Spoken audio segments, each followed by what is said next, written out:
को मैं आमंत्रित करती हूँ कि आप मंच पर आएंगे और अपना आसन ग्रहण करेंगे।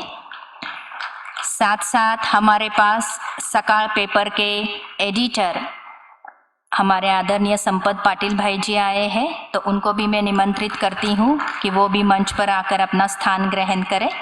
और साथ साथ हमारे आदरणीय दशरथ भाई जी अगर यहाँ कहीं है तो मैं उनको भी मंच पर आमंत्रित करना चाहूँगी।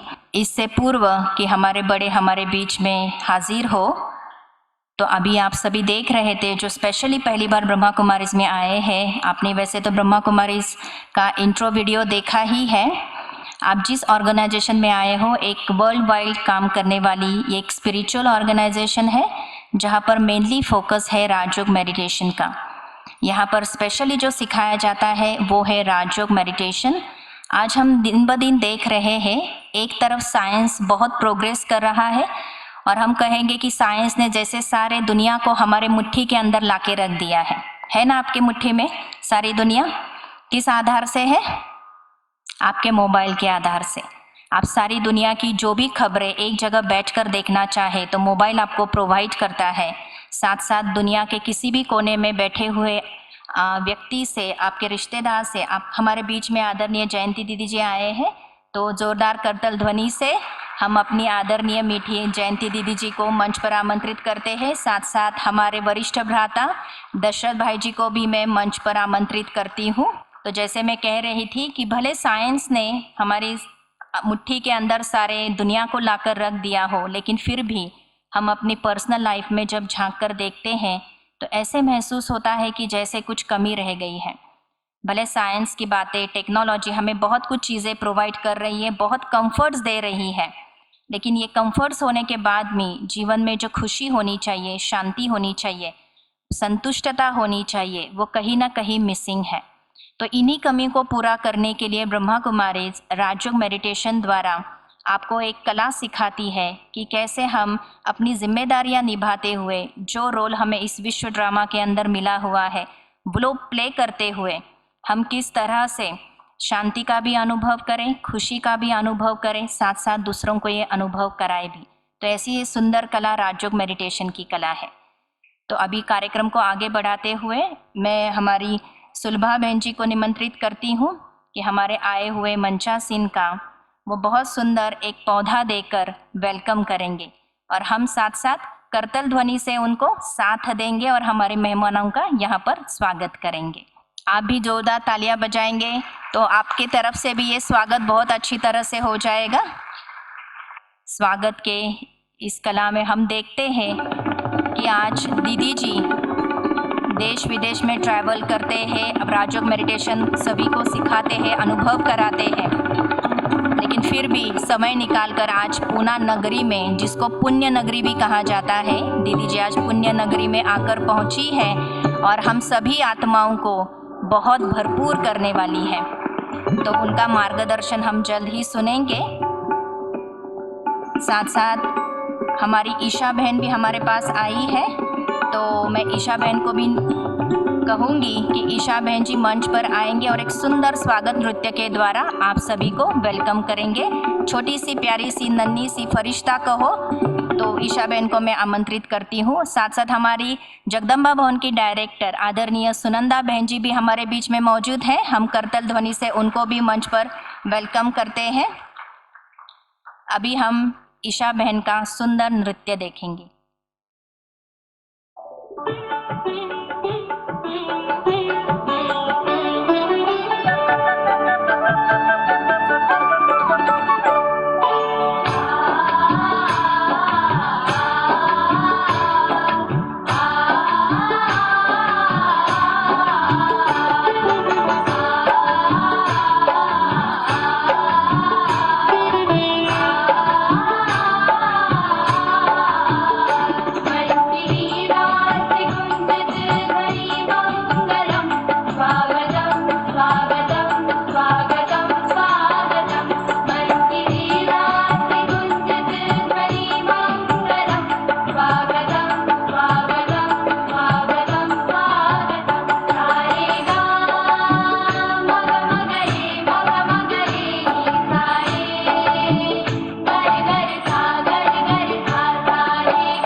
बहुत बहुत धन्यवाद। और बहुत सुंदर रीति से ईशा बहन ने हम सभी का स्वागत किया नृत्य के द्वारा। पुनः एक बार हम जोरदार तालियां बजाएंगे ईशा बहन के लिए। अभी जैसे भारतीय संस्कृति के अंदर कोई भी कार्यक्रम होता है तो उसका शुभारंभ हम दीप प्रज्वलन से करते हैं। तो आज हम सभी स्थूल दीप भी प्रज्वलित करेंगे, लेकिन साथ साथ परमात्मा हमें कहता है एक जो दीप हमारे मस्तक बीच में चमक रहा है उस द्वीप को भी आज के दिन हम विशेष प्रज्वलित करेंगे। तो मैं आमंत्रित करती हूँ हमारे सारे मंचासीन को कि वो द्वीप प्रज्वलन के लिए आगे आएंगे और हम सभी अपनी जगह पर खड़े होकर हम अपना आत्मिक स्थिति में स्थित रहते कि मस्तक मध्य में चमकने वाली मैं भी एक चैतन्य दीप हूँ। तो उस स्मृति में खड़े होते हुए हम एक बहुत सुंदर रीति से द्वीप प्रज्वलन करेंगे।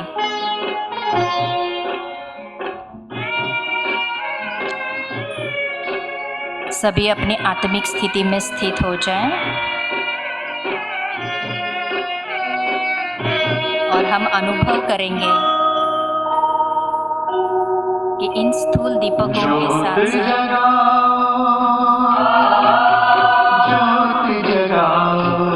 हम आत्मिक ज्योति को भी प्रज्वलित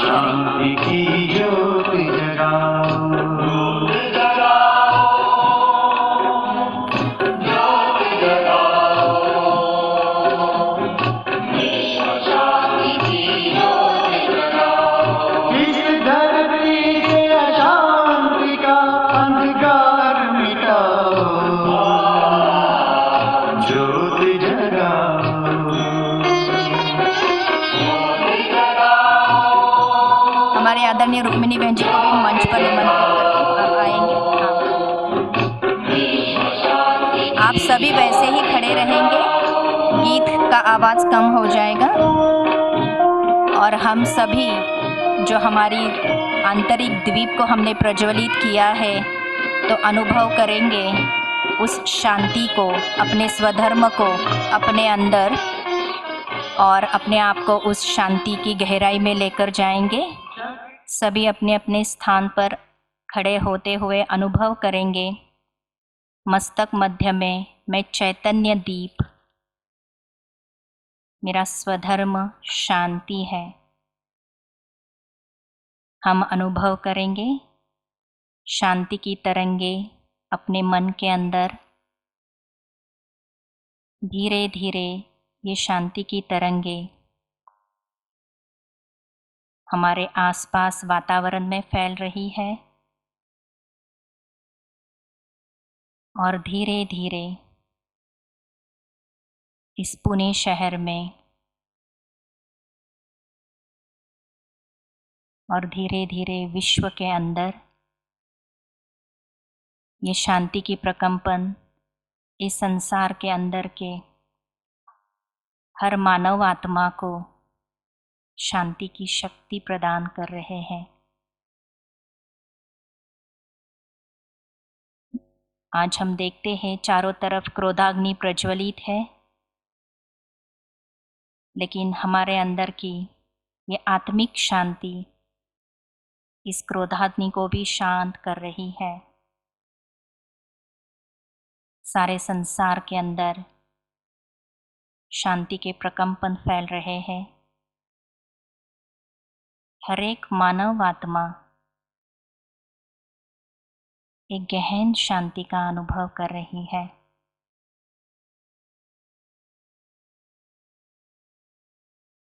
हर एक के मन में परमात्मा प्रति बहुत आस्था, बहुत प्यार जागृत हो रहा है और सबके मन में विश्व प्रति भी प्रेम जागृत हो रहा है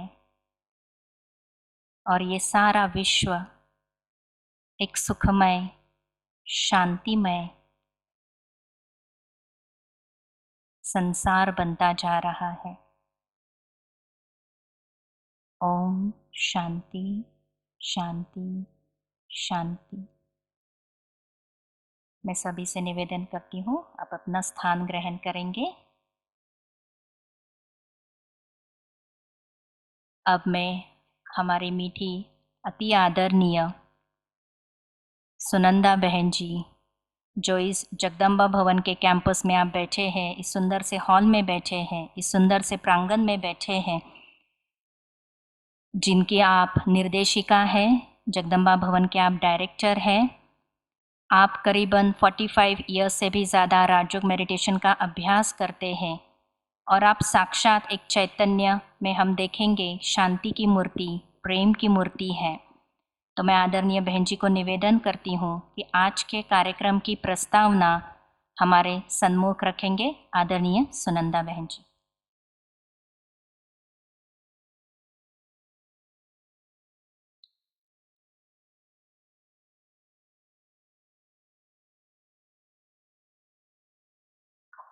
ओम शांति। आज आप सभी पूर्णा नगरी के पुण्यात्माएं कहो, महान आत्माएं कहो, ब्रह्मा कुमारी ईश्वरीय विश्वविद्यालय के ऊपर प्यार करने वाले कहो, उसे रिस्पेक्ट देने वाले कहो, आप सभी अतिथियों को जगदम्बा भवन में बुलाने का विशेष उद्देश्य है। यहाँ पर बहुत सालों के बाद एक चैतन्य, विद्या की देवी कहो, विजडम की देवी कहो, गुणों की मूर्ति कहो, परमात्मा का एक स्वरूप कहो, ऐसी बहन परमादरणीय जयंती दीदी जी यहाँ अचानक हमें प्रोग्राम मिला कि दीदी जी आ रहे हैं। ऐसे हम बहुत सालों से उनको बुला रहे थे, लेकिन हो नहीं पा रहा था। बीच में 2-3 साल कोरोना के भी चले गए, तो दीदी जी ने अचानक कहा कि मैं 2 दिन के लिए पुणे आऊँगी। कल उनका सारा दिन वहाँ पर निगड़ी में गया, जहाँ एक नया भवन बना, उसका उद्घाटन हुआ। आज भी सवेरे पूरे हमारे ब्रह्मा कुमारीज के 800-900 भाई बहन सवेरे पहुँचे हुए थे, उनका क्लास हुआ। तो दीदी जी के द्वारा ज्ञान की बातें आप सब तक पहुँचाने के लिए आज का ये कार्यक्रम आयोजित किया है। जैसे कहो कि आज़ादी के अमृत महोत्सव से स्वर्णिम युग की ओर एक नया प्रोजेक्ट है। आज़ादी के अमृत महोत्सव तो चारों ओर प्रोग्राम हो रहे हैं, लेकिन ब्रह्मा कुमारीज ने एक जोड़ दिया है उसे, आज़ादी के अमृत महोत्सव से स्वर्णिम भारत की ओर।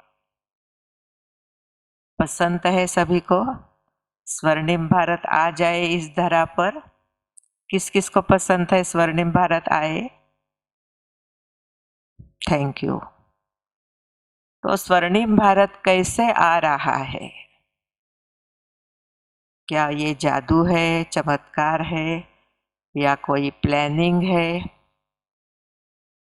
वो सारा सविस्तर आप सभी तक पहुंचाने के लिए आज हमने प्रोग्राम रखा हुआ है। और फील, FEEL, फिर FILL और FLY, फील एंड फ्लाई। उड़ना, उड़ना माना ऐसे तो नहीं उड़ेंगे हम, लेकिन जो बहुत उमंग में होता है, उत्साह में होता है, खुशी में होता है। उसके लिए भी हम कहते क्या आज उड़ रहे हो आप। तो हम मानव आत्माएं अपने कर्म क्षेत्र पर होते हुए भी हम सदा हल्के कैसे रहे, आनंदमय स्थिति में कैसे रहे, लाइट कैसे रहे, वो सारी बातें जो दीदी जी ने अपने जीवन में धारण की है, ऐसी धारणा स्वरूप आत्मा के द्वारा आप सभी तक ये ज्ञान की बातें पहुंचाने के लिए आज का कार्यक्रम आयोजित किया है। दीदी का आना मराठीमध्ये म्हटलं जातं सुवर्ण योग। ऐसे आज का ये दिन एक सुवर्ण योग है। आप सभी बहुत बहुत बहुत लकी है, क्योंकि दीदी जी ऐसी हस्ती है जो प्रॉपर पुणे से है, इसलिए हम तालियां बजाएंगे। बाय बर्थ पुणे से है, लेकिन वो 8 साल के थे तभी लंदन गए हैं। तो सारा एजुकेशन, ब्रह्मा कुमारीज की सेवाएं, सब कुछ उनका लंदन में ही हुआ है। और आज वो हमारे 5000 सेवा केंद्रों की जॉइंट चीफ है। तो उनके आगमन पर हम सबको बहुत खुशी थी कि आप सभी भी आए, दीदी जी के द्वारा ज्ञानामृत प्राशन करें। उसमें भी आदरणीय हमारे कुलगुरु साहब, सकाल के संपादक साहब, इन दोनों को भी हमने निमंत्रण दिया, वो भी यहाँ पर पधारे। तो आप सभी का मैं तहे दिल से स्वागत करती हूँ, स्वागत करती हूँ, स्वागत करती हूँ। ओम शांति। बहुत बहुत धन्यवाद आदरणीय बहन जी का। जैसे दीदी जी कह रहे थे, हम सभी बहुत लकी है क्योंकि पूना से बहुत यूनिक जो कहेंगे ज्वेल्स है वो वर्ल्ड को मिले हैं। एक हमारी एक्स एडमिनिस्ट्रेटिव हेड हमारी रिस्पेक्टेड दादी जानकी जी, जिनके संकल्प से जगदम्बा भवन का निर्माण हुआ, उन्होंने भी पूना में सेवाएं दी है। हमारी जयंती दीदी जी भी पूना से है, और शिवानी बहन जी जिनको आप सभी जानते हैं, उनका भी ओरिजिनल पूना ही है। तो पूना सच में एक पुण्य नगरी है। मैं अपना सौभाग्य समझती हूँ कि मैं दीदी जी को आपसे इंट्रोड्यूस कराऊं। वैसे बहन जी ने तो कहा है, दीदी जी को हाल ही में additional chief of Brahma Kumaris के पद पर नियुक्त किया गया है। उनकी विशेषताओं को देखकर, उनकी सेवाओं को देखकर, जैसे बहन जी कह रही थी, बचपन से ही वो ब्रह्मा कुमारीज के कनेक्शन में आए। और मुझे कहने में बहुत हर्ष होता है कि ये जो ओम शांति वर्ड आप बार बार ब्रह्मा कुमारी से मुख से सुनते हैं, इसकी इन्वेंटर कहो, इसको ढूंढ निकालने वाली या इसको सब तक पहुंचाने वाला जो शब्द है, उनकी जो माता जी है, उनके मुख से ये शब्द निकला ओम शांति। और ये हमारे जो फाउंडर है ब्रह्मा कुमारीज के दादा लेखराज जी, जिनको हम बहुत प्यार से ब्रह्मा बाबा कहते हैं, तो उनको ये शब्द बहुत पसंद आया। और तब से ये सिस्टम 1957 से ये सिस्टम शुरू हुआ कि ब्रह्मा कुमारीज में जब भी एक दूसरे से मिलते हैं तो हम ओम शांति करके ग्रीट करते हैं। तो इसीलिए दीदी जी की तो बहुत विशेषता है। मैं तो कहूँगी उम्र के हिसाब से दीदी जी बहुत कम छोटी उम्र में आए, तो 60 ईयर्स से भी अधिक आप राजयोग मेडिटेशन का अभ्यास कर रहे हैं। आप सिर्फ राजयोगी की प्रशिक्षिका नहीं है, लेकिन आप पूरा समय एक राजयोगी जीवन व्यतीत करते हैं, जिसकी एक आइडियल दिनचर्या होती है, एक सुंदर आर्ट ऑफ लिविंग जो परमात्मा हमें सिखाता है, उस तरह आप अपना जीवन व्यतीत करते हैं। आप जिन्हों के भी संपर्क में आते हैं, अपने गुणों से उनको लाभान्वित करते हैं। और दीदी जी पहले administrative chief of Brahma Kumaris बनने से पहले और अभी तक हमारे जो यूरोप और एशिया के जितने भी सेवा केंद्र है उसके आप डायरेक्टर हैं। और विशेष रूप से अगर हम कहें, लंदन हमारा इंटरनेशनल कोऑर्डिनेटिंग ऑफिस है जिसके आप डायरेक्टर हैं। तो न कि सिर्फ भारत लेकिन विदेश के भी सारे सेंटर्स के सेवाओं को आगे बढ़ाने के निमित्त परमात्मा ने आपको बनाया है। और दीदी जी की आप भाषा सुनेंगे या दीदी जी से के मुखारविंद से हम जो ज्ञान सुनेंगे तो परमात्मा का एक वरदान है। जैसे बहन जी कह रही थी, साक्षात सरस्वती उनके जीवा पर विराजमान है और अनेकों को दुखों से मुक्त करने के लिए और उनका जीवन सुखों से भरने के लिए आप निमित्त बनी हुई है। दीदी जी की विशेषताओं को देखकर उनको NGO representative to the United States करके नियुक्त किया गया। जिनेवा में जो यूनाइटेड नेशंस में आप एनजीओ रिप्रेजेंटेटिव है, ब्रह्मा कुमारी इसको रिप्रेजेंट करती है। और एनजीओ के जो प्रोजेक्ट्स हैं climate change, women development, youth and other major international projects, उसमें आपकी इन्वॉल्वमेंट है। तो आप न कि सिर्फ ब्रह्मा कुमारीज के रीति से विश्व सेवा कर रही है, लेकिन यूनाइटेड नेशन के साथ मिलकर भी विश्व परिवर्तन करने में आपका बहुत बड़ा योगदान है। तो ज़्यादा समय ना लेते हुए आज हम इतना ही अपने आप को भाग्यशाली समझे कि दीदी का बहुत कीमती समय हमें मिला है, क्योंकि दीदी जी को हम ब्रह्मा कुमारीज में फ्लाइंग एंजल के नाम से जानते हैं। जैसे हम देखते हैं कोई बिजनेसमैन होता है, कभी आज इस स्टेट में होता है तो कल उस स्टेट में चला जाता है, लेकिन हमारी दीदी जी ईश्वरीय संदेश देते देते परमात्मा संदेश कभी एक कंट्री में होती है तो दूसरे दिन दूसरे कंट्री में होते हैं। तो वर्ल्ड वाइड टूर आपका कितने सालों से आप अलग अलग विश्व के स्थानों पर जाकर मेडिटेशन सिखाते हैं, परमात्मा का संदेश देते हैं और अनेकों का जीवन, करोड़ों का जीवन परिवर्तन करने के लिए आप निमित्त बनी हुई है। तो मैं आदरणीय जयंती दीदी जी को निवेदन करती हूँ, आप आज का जो हमारा मुख्य टॉपिक है फील, फील एंड फ्लाई, इसके ऊपर हमें मार्गदर्शन करें। Om Shanti. Respected guests on the dais, my senior sisters, brothers and sisters, मुझे बहुत खुशी है कि शॉर्ट नोटिस पर भी आप इतने सब आकर के पहुंच गए हैं जगदम्बा भवन में। मुझे इंटरेस्ट है देखने के लिए कि पहले बारी कौन आया है जगदम्बा भवन में आज।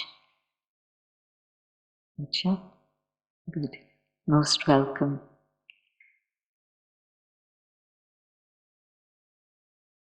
तो टाइटल इन्होंने बहुत सुंदर चुना है, फीलिंग, फीलिंग, फ्लाइंग।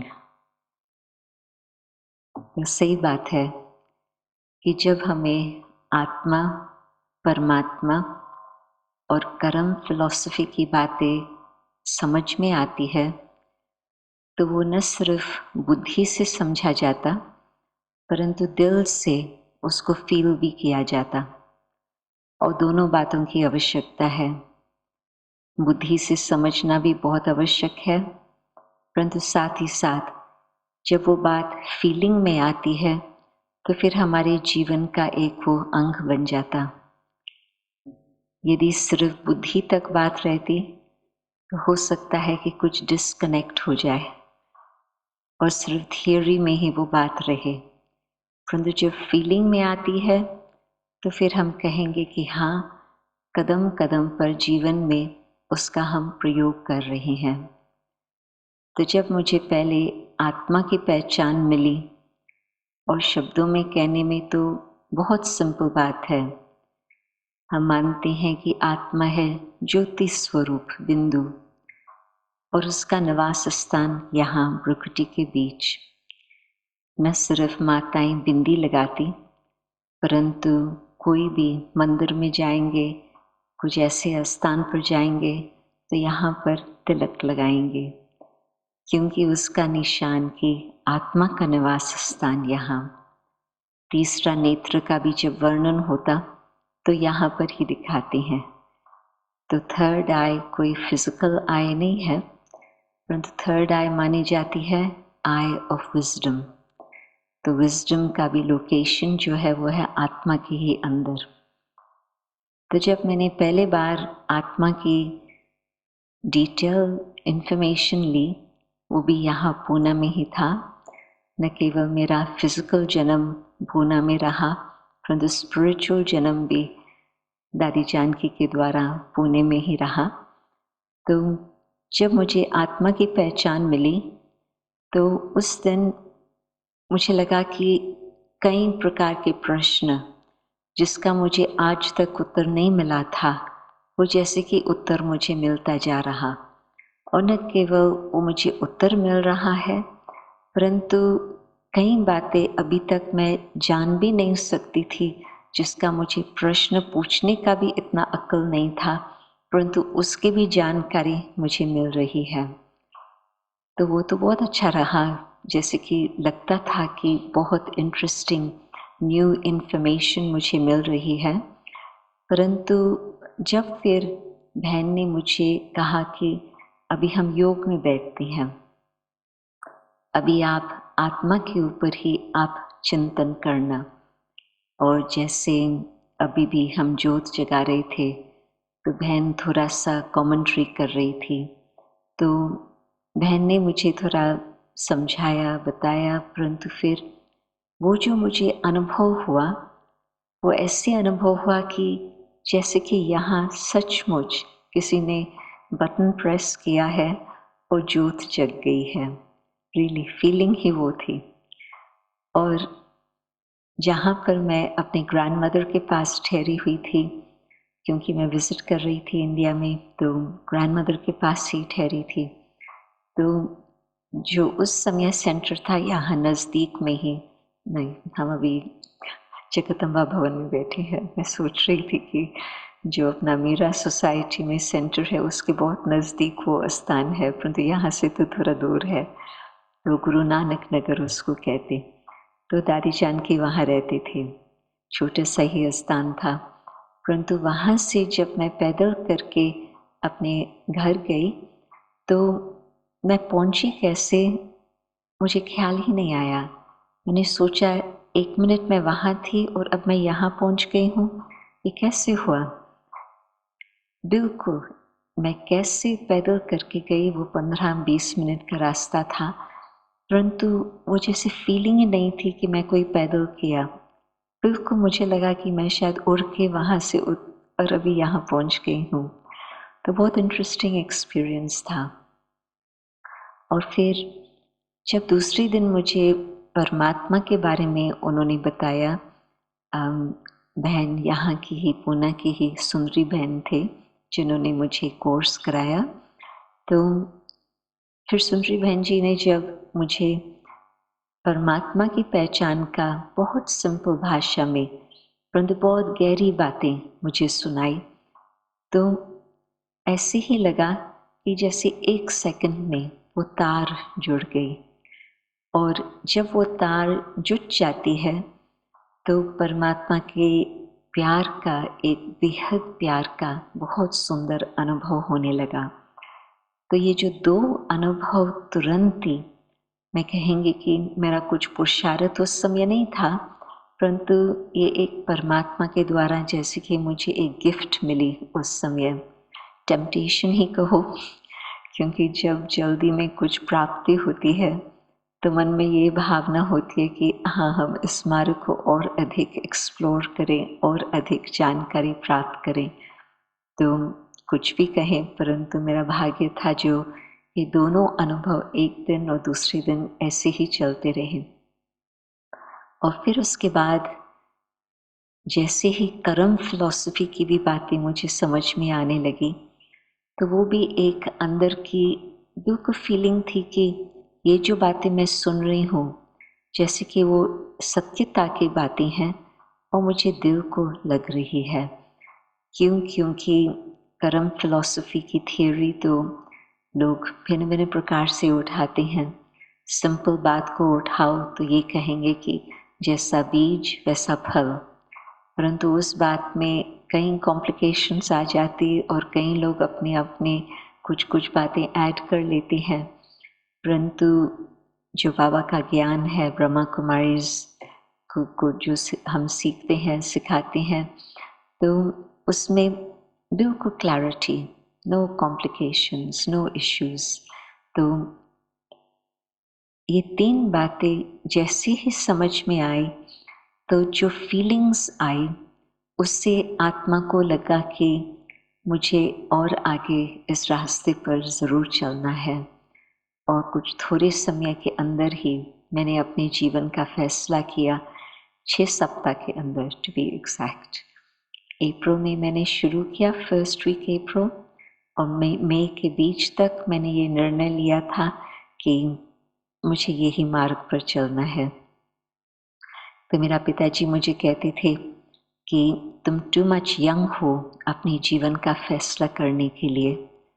तो मैंने उसको बोला कि माताजी, मेरी 16 साल की थी जब आपसे शादी की और 18 साल की थी जब मैं उसके पास जन्म लिया, तो अब मैं तो 19 हूँ, तो उससे तो बहुत बड़ी उम्र है।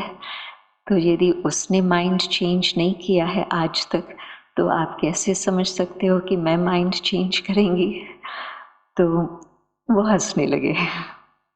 बाप के साथ ऐसा संबंध था जो हम अच्छी तरह से लेन देन कर सकते थे।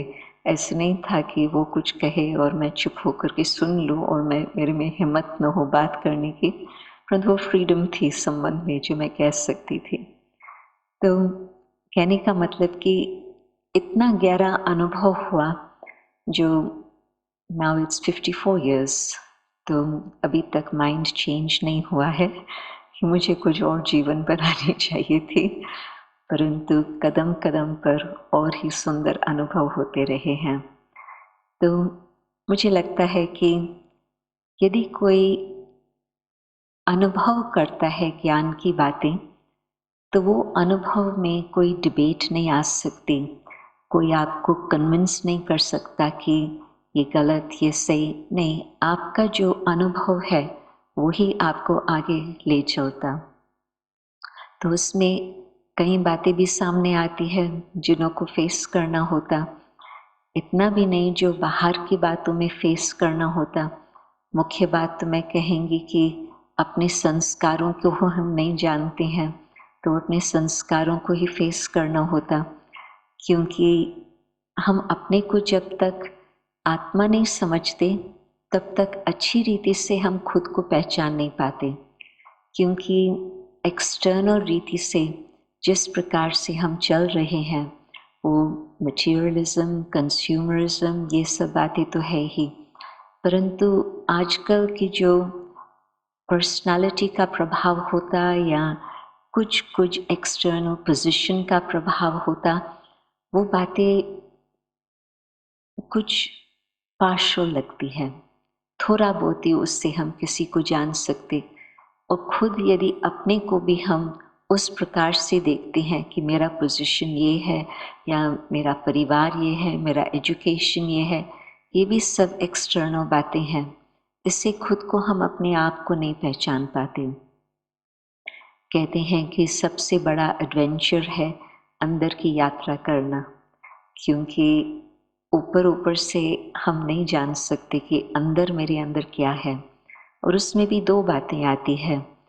पहले जो अंदर की बातें हमें पता चलती, बिल्कुल योग जब हम शुरू करते, हमें बहुत सुंदर अनुभव होते हैं अपने आदि स्वरूप का। तो आदि स्वरूप आत्मा का क्या है? शांति,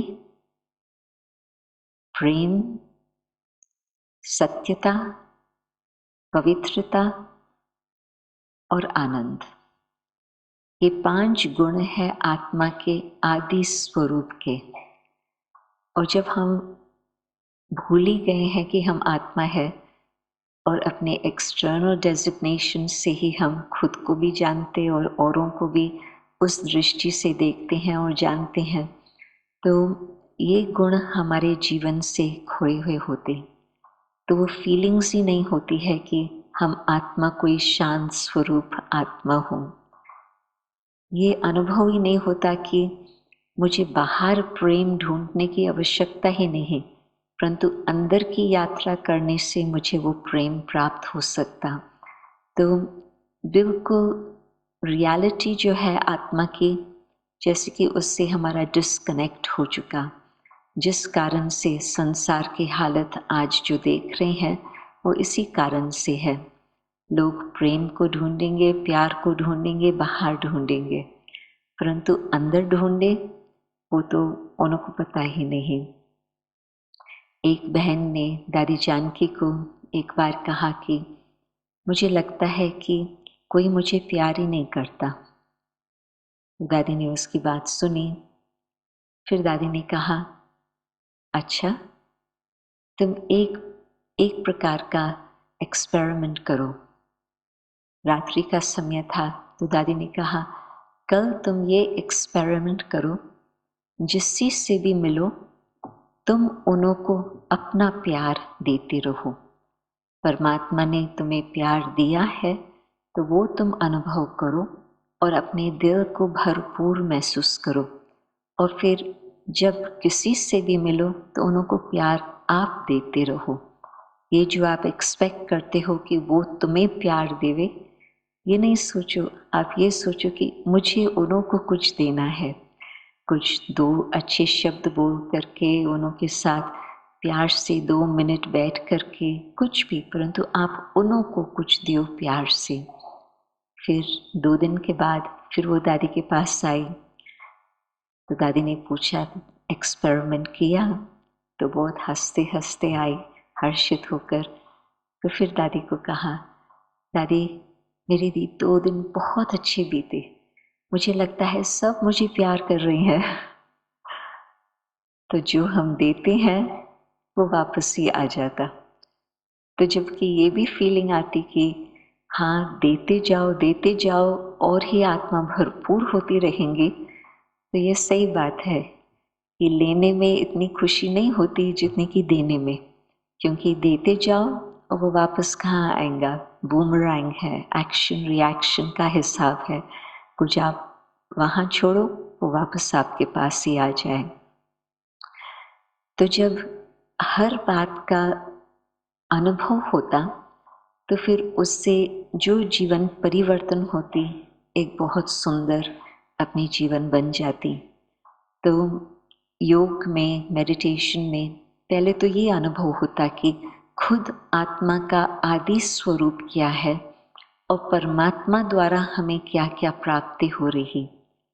फिर थोड़ा और आगे चलते हैं तो ये भी पता चलता कि इतने जन्मों से हम अपने आप को भूले हुए हैं।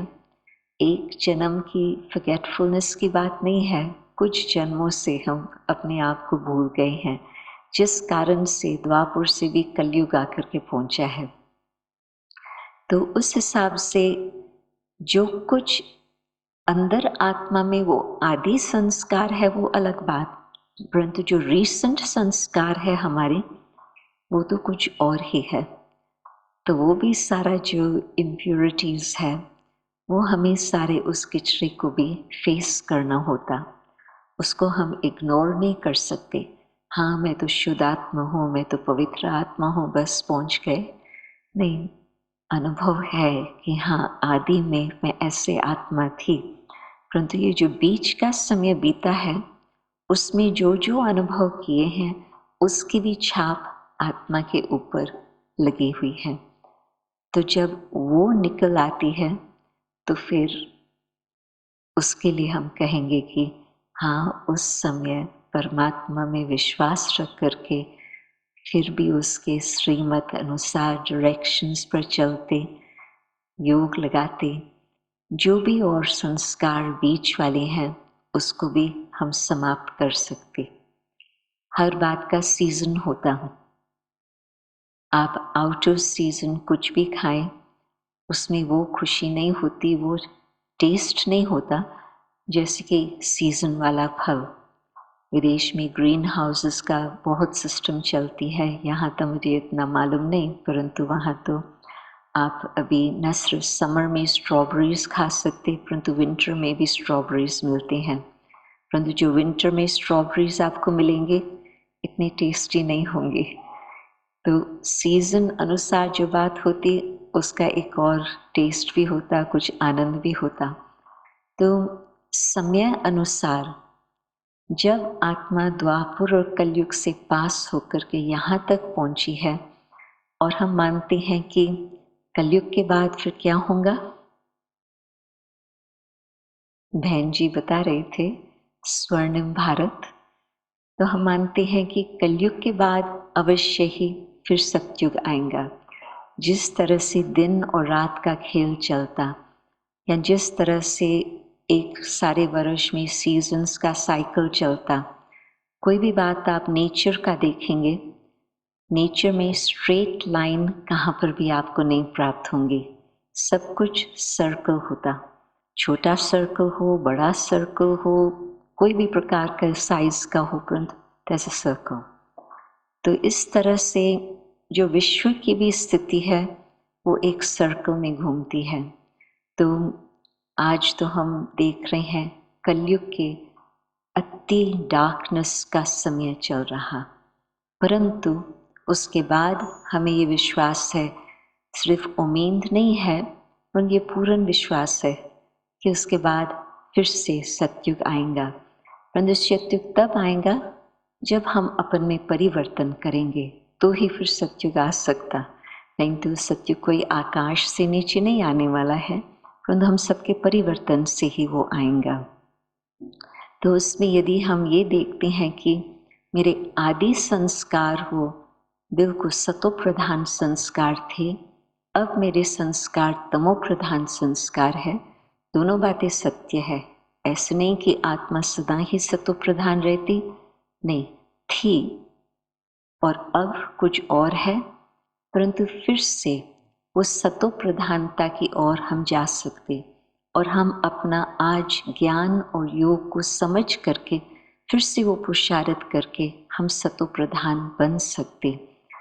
तो ये एक खुद में विश्वास की भी बात होती, आत्मा का अनुभव किया, आत्मा का आदि स्वरूप का अनुभव किया, और अभी फिर जांच करके देखते हैं कि हाँ, पांचों ही विकार हर आत्मा के अंदर व्यापक है। कहते हैं कि भगवान सर्वव्यापी है और हम कहेंगे परमात्मा की याद सर्वव्यापी है।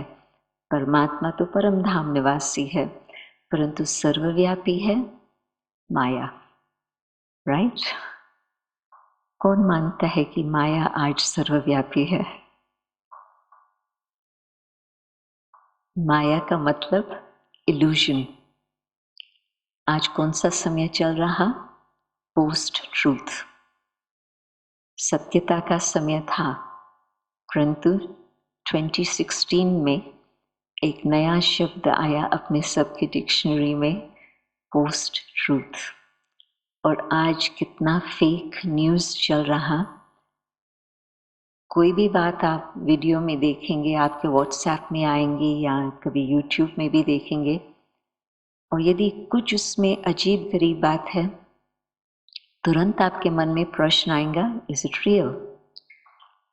थोड़ा समय पहले, करीब 2 सप्ताह पहले की बात है, एक फोटोग्राफ आया और उसके साथ समाचार आया, वो कई स्थानों पर वो घूमा, और वो था कि अंटार्कटिका में एक बहन सफ़ेद साड़ी वाली, वो एक शिव बाबा का झंडा लेकर के वहाँ खड़ी है और उस पर लिखत आई है, first Shiv Baba flag in Antarctica. तो मेरे पास तो तुरंत ये प्रश्न आया, is it fake news?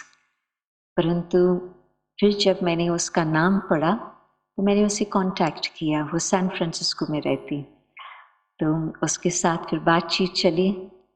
It wasn't fake news, it was real. वो एक्सपीडिशन में गई हुई थी अपने पति के साथ, और उसको वो अर्जेंटीना में गए सैन फ्रांसिस्को से, और वहाँ पर जो अपनी दूसरी बहन है, उन्होंने उनको उमंग दिलाया कि आप जा रहे हो, ये शिव बाबा का बड़ा झंडा लेके जाओ। तो उन्होंने पहले तो सोचा कि कैसे होगा, परंतु उन्होंने कहा ठीक है, हम ट्राई करेंगे।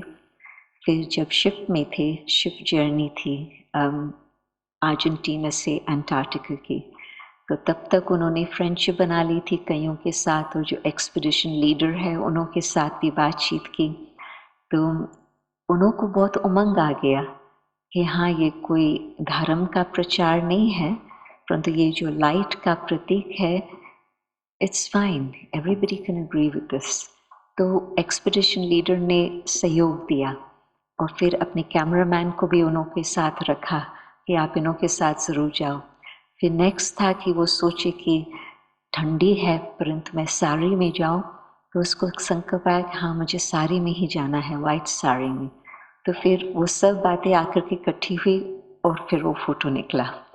तो रियल बात को भी जब कोई इस प्रकार से कुछ नई बात होती, फर्स्ट क्वेश्चन तो आता है, इज इट ट्रू और इज इट फॉल्स। संसार की हालत ये हो गई है। तो सतो प्रधान अपनी स्थिति फिर से बनाना, उसमें नेगेटिविटी संसार की बहुत ज़्यादा है, परंतु खुद में हम ये विश्वास रखते हैं कि हाँ सचमुच मुझ आत्मा के अंदर वो ओरिजिनल संस्कार है। और जब अभी मुझे वो स्मृति आई है कि मैं परमात्मा की संतान हूँ, तो परमात्मा के याद की शक्ति द्वारा हम फिर से वो सतो प्रधान संस्कार अपने में फिर से वो फिल कर सकते हैं, इमर्ज कर सकते हैं। तो पहले वो फीलिंग और फिर फीलिंग, परमात्मा के साथ संबंध रखें, उसका प्यार लेवें और उस प्यार की शक्ति से, उस हिम्मत से फिर जो अपने नेगेटिव संस्कार है, जो तमो प्रधान संस्कार, रजो प्रधान संस्कार, उन्हों को फेस करके उन्हों को हम योग की शक्ति द्वारा उन्हों को मिटा सकते। परमात्मा की शक्ति क्या नहीं कर सकती। वैसे तो हम सोचते थे कि परमात्मा की शक्ति ऐसे है जो पत्थर को भी पारस बना सके, जो पत्थर को भी हीरा बना सके, इट कैन डू एनीथिंग। परंतु उससे फायदा क्या? परंतु परमात्मा की शक्ति वो शक्ति है जो तमो प्रधान आत्मा को फिर से सतो प्रधान बना सकती, और परमात्मा की शक्ति वो शक्ति है जो पत्थर बुद्धि को पारस बुद्धि बना सकती। परमात्मा की शक्ति वो शक्ति है जो हमारे जीवन जो कोड़ी मिसल बन गई है वो हीरे समान बन सकती।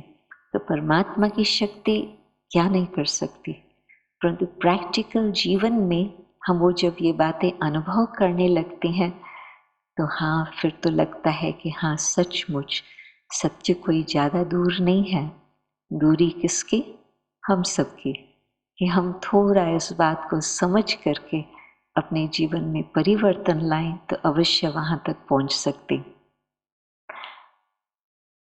एक तो आत्मा की पहचान, परंतु उससे न सिर्फ खुद को प्राप्ति होती, आप देखेंगे कि जो आज संसार में एक बहुत बड़ी समस्या आ गई है, धर्म दूसरे धर्म को मानने के लिए तैयार नहीं। मानना मीन्स रिस्पेक्ट देना।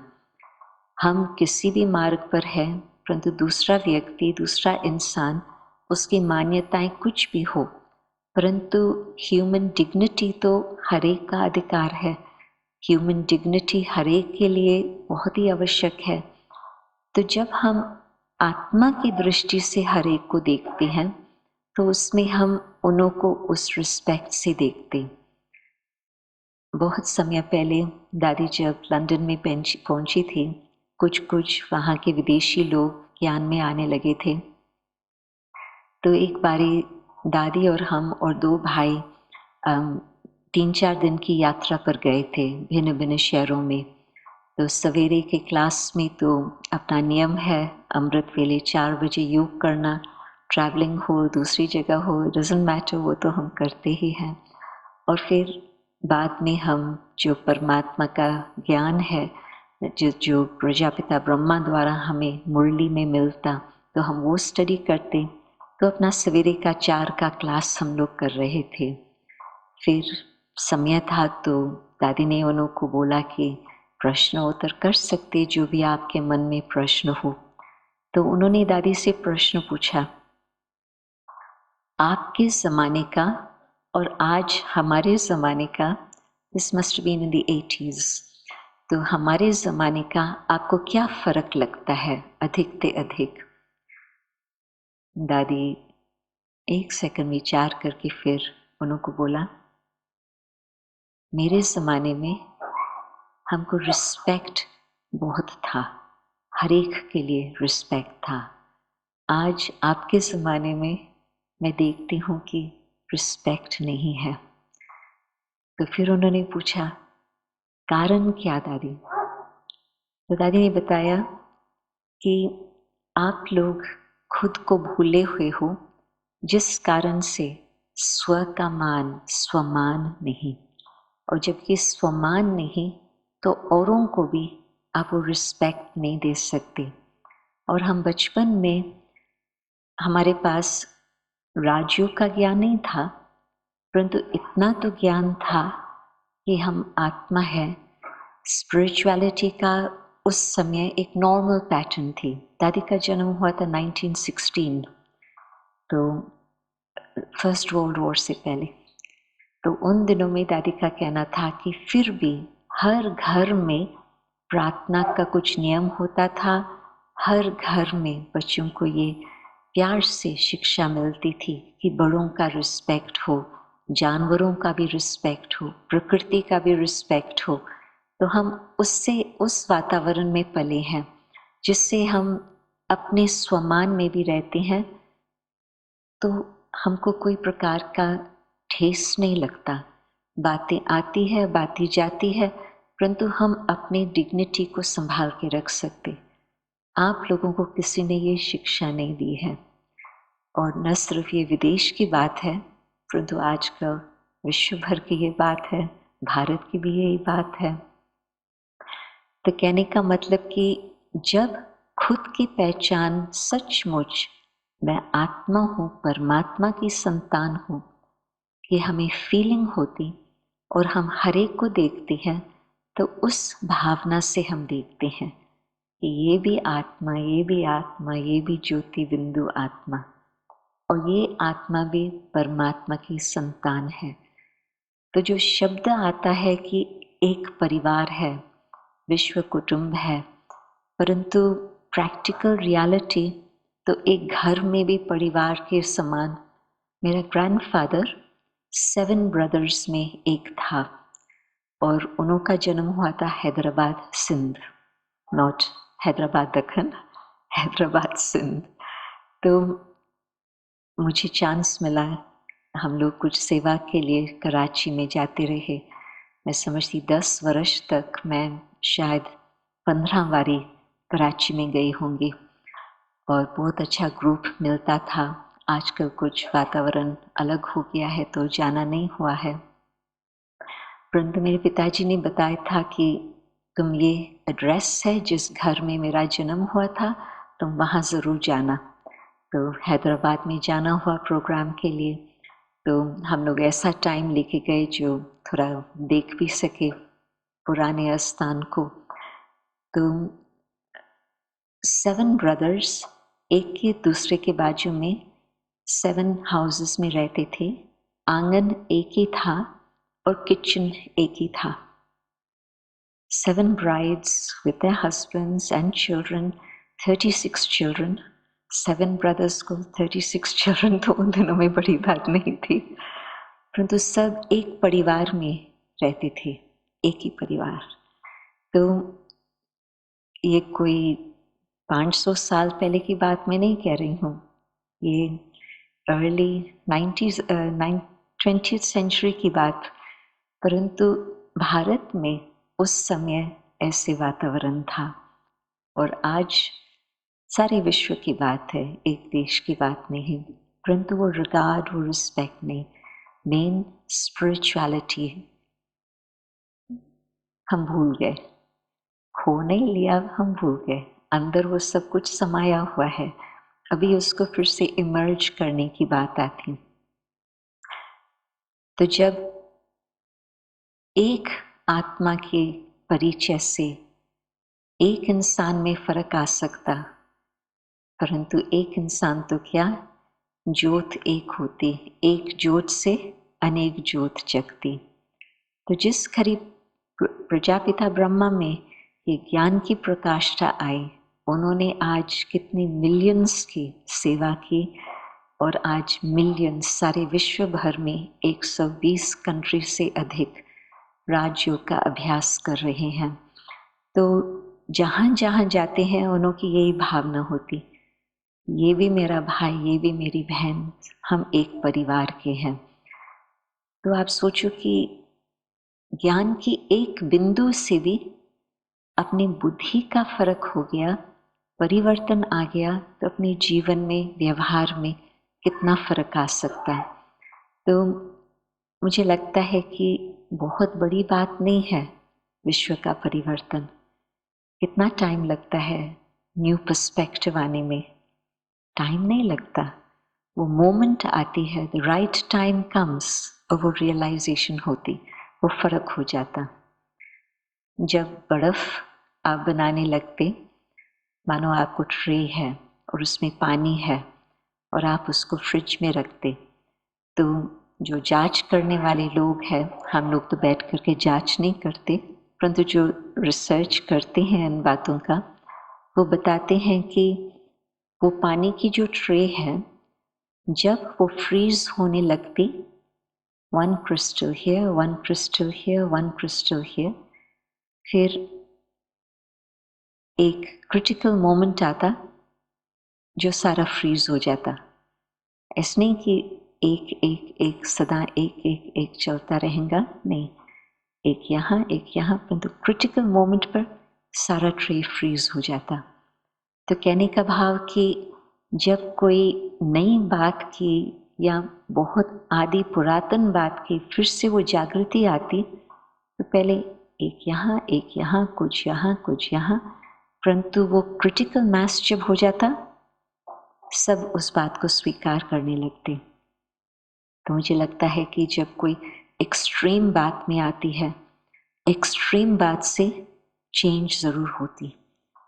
Extreme things can't continue for long, परंतु उसमें परिवर्तन कुछ न कुछ होता।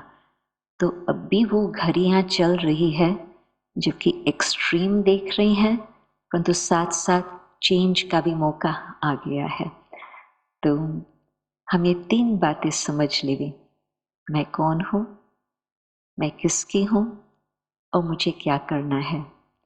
जो दादी जानकी को जानते होंगे, उनको याद होगा कि दादी सदा 3 बार ओम शांति कहती थी। ओम शांति, ओम शांति, ओम शांति। हम पूछते थे दादी से, आपका मतलब क्या है 3 बार कहने में? तो फिर दादी ये 3 बातें बताती थी, मैं कौन हूँ, मैं किसकी हूँ और मुझे क्या करना है। तो ये 3 बातें समझ में आ जाए, फील करें और फिर साथ साथ परमात्मा के कनेक्शन से अपने को फिल करें, तो न सिर्फ हम उड़ने लगेंगे, परंतु सब हम कट्ठे कट्ठे उड़ेंगे और ज़रूर सतयुग आएगा।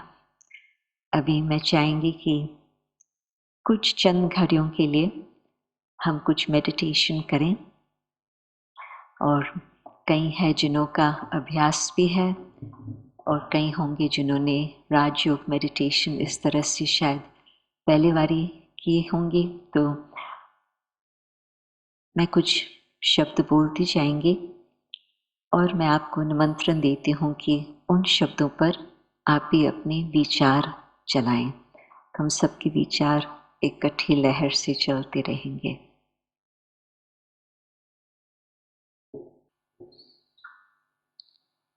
शांति में बैठे, जो बातें सुनी है वो मन में चल रही, और अब उन सब बातों में से एक बात पर गहराई से विचार करते,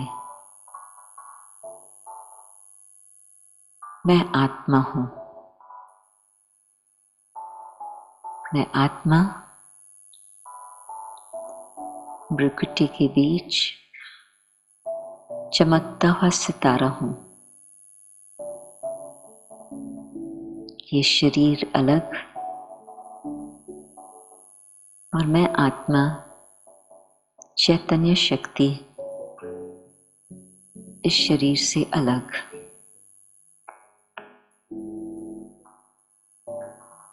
मैं हूं ज्योति स्वरूप। मैं हूं शांत स्वरूप।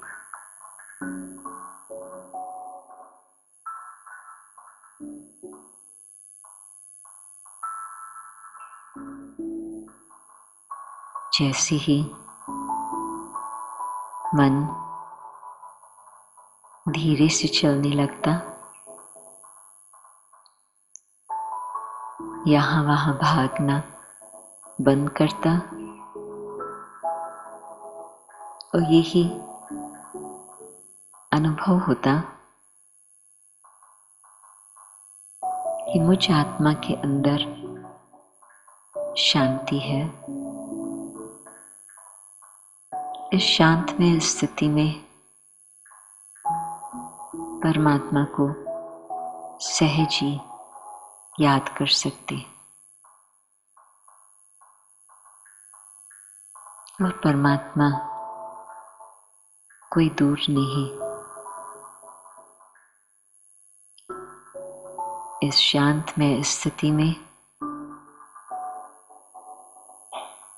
बिल्कुल परमात्मा जैसे कि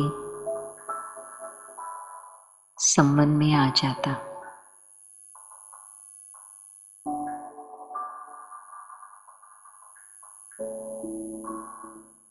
परमात्मा मेरी माता, मेरे पिता,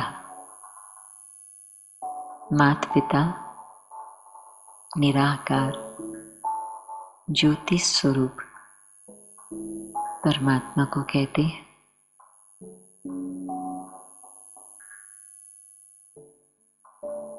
माता ऐसी माता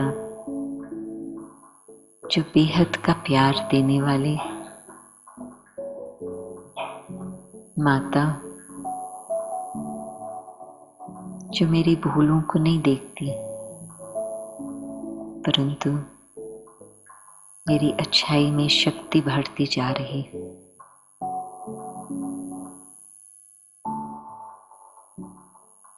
मेरा पिता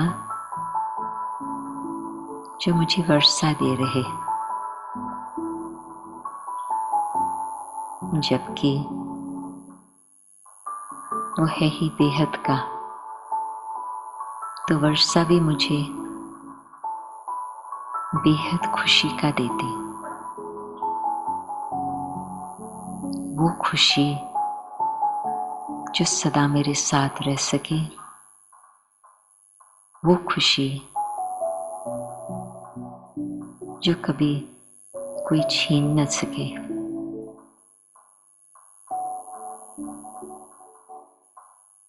माता पिता मुझे स्मृति दिलाते हैं कि मैं कौन हूँ और मैं किसकी हूँ। माता पिता द्वारा प्यार, शक्ति, खुशी, सत्यता का वर्षा लेते अपने भंडारे को भरपूर करते।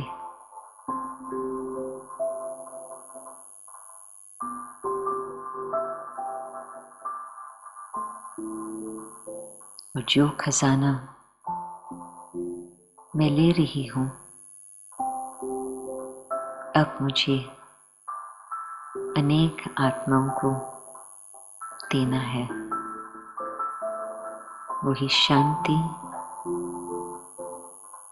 वही प्यार, वही खुशी सबको हम देते चले।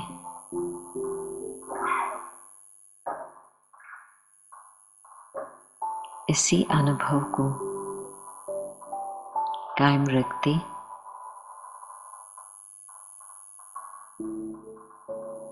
अब वापस साकार दुनिया को याद करते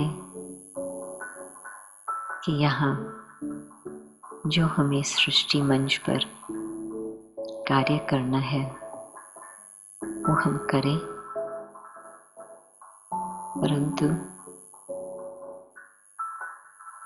दाता के बच्चे दाता बनकर ये खजाना सबको देते रहें।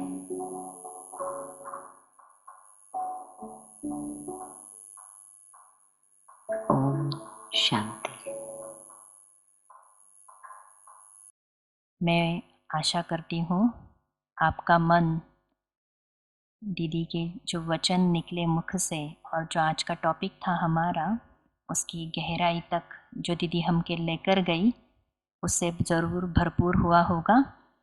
क्योंकि हमारा जो टॉपिक था फील एंड देन फ्लाई, तो दीदी ने बहुत सुंदर रीति से हमें बताया कि मन से हम बाह्य जगत की यात्रा तो सारा दिन करते ही रहते हैं, लेकिन समय की आवश्यकता है कि हम अपने अंतर जगत के अंदर प्रवेश करें, अंतर जगत की यात्रा करें, महसूस करें कि मैं हूँ कौन। जो चीज़ें आज मैं बाहर ढूंढ रही हूँ, चाहे शांति हो, चाहे प्रेम हो, चाहे खुशी हो, वो मेरे अंतर जगत में छुपी हुई है। उस तक हम पहुँचें और उन्हीं जो हमारे जो हम कहेंगे ओरिजिनल स्वरूप है या ओरिजिनल गुण है, उससे अपने आप को भरपूर करते हुए हम खुद भी फ्लाई करें और औरों को भी फ्लाई करने में मदद करें। तो ये जो 3 सवाल हमारी दादी जी भी हमेशा दोहराती थी और दीदी जी ने भी उसको रिमाइंड कराया कि मैं कौन हूँ, मैं किसकी हूँ और मुझे क्या करना है। तो मैं आशा रखती हूँ आपको ज़रूर क्लियर हो गया कि मैं एक चैतन्य आत्मा हूँ, दिव्य गुणों और शक्तियों से भरपूर, और किसकी हूँ, परमात्मा की अविनाशी संतान हूँ। और अभी क्या करना है, उसी अविनाशी परमात्मा से अपना संबंध जोड़ के, जो हमारा माता पिता बंधु सखा साजन सब कुछ है, अपने आप को पुनः भरपूर करते हुए खुद भी उड़ते रहना है और औरों को उड़ाना है। तो हम तहे दिल से दीदी जी का बहुत बहुत शुक्रिया करते हैं। दीदी जी ने बहुत सुंदर अनुभूति भी हम आत्माओं को कराई। अब मैं इसके आगे निवेदन करती हूँ हमारे जो आज चीफ गेस्ट हैं प्रोफेसर नितिन करमल जी को। नितिन करमल जी का जब मैं प्रोफाइल देख रही थी, मैं सोच रही थी कि मैं इसमें से क्या चुनूं, क्योंकि करीबन 10 पेपर्स 10 पेजेस का भाई जी का बायोडेटा है। इससे हम समझ सकते हैं कि कितना हाईली प्रोफाइल पर्सनालिटी आज हमारे बीच में बैठी हुई है। हम पुनः एक बार करतल ध्वनि से प्रोफेसर नितिन करमल जी को अभिवादन करते हैं, धन्यवाद करते हैं कि आपका भी बहुत बिजी शेड्यूल होता है, लेकिन फिर भी शॉर्ट नोटिस पर इनवाइट करते हुए भी आपने प्रोग्राम के लिए हाँ जी भी कहा और समय पर आप उपस्थित भी रहे। तो मैं नितिन करमल जी सर के बारे में शॉर्ट में कहना चाहूँगी। He is a well-known scientist in the field of igneous petrology. He currently is working as professor in Department of Geology and head of Department of Environmental Science at SP Pune, Savitribai Phule, Pune University, India. He also works as director IQAC and has been motivating academicians for embellishments towards quality assurance. This provides him with blend of strong academic research experiences with administrative expertise. तो भाई जी बहुत हम कहे डिग्रियों से भी संपन्न है, लेकिन साथ साथ उन्होंने कई आर्टिकल्स लिखे हैं, बहुत कुछ उन्होंने लिखा भी है, पब्लिकेशंस भी उनके बहुत सारे हैं और बहुत अलग अलग पोजीशन पे, बहुत अच्छे अच्छे पोजीशन पे भाई जी ने रोल भी प्ले किया है। तो मैं भाई जी को निवेदन करती हूँ कि आपके वर्ड्स ऑफ विजडम्स आप हमारे सन्मुख रखेंगे। आदरणीय नितिन करमल जी। नमस्कार। मंच पर विराजमान आज की प्रेरणा स्थान जयंती दीदी जी, सुनंदा बहन जी, मेरे साथ मंच पर उपस्थित सकाल के संभाजी जी और प्रेक्षक गृह में उपस्थित माता बहनें और मित्र हो। मेरे सामने लिखा है कि वर्ड्स ऑफ विजडम।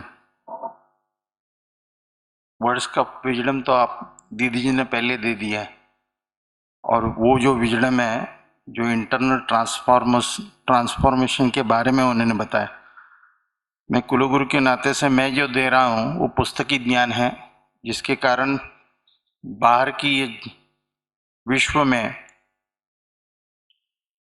कैसे जिए से ज़्यादा कैसे कमाए और कैसे खड़े रहे, ये शिक्षा ज़्यादा विद्यापीठों में दी जाती है। लेकिन जो भी काम हम करते हैं वो काम करने के लिए जो चेतना अपने को मिलनी चाहिए वो आती है इंटरनल ट्रांसफॉर्मेशन से। और ब्रह्म कुमारी विश्वविद्यालय के माध्यम से ये प्रयोग पिछले करीबन मेरे ख्याल से 1930 में ये संस्था अस्तित्व में आई, अभी 100 बरस की तरफ जा रही है।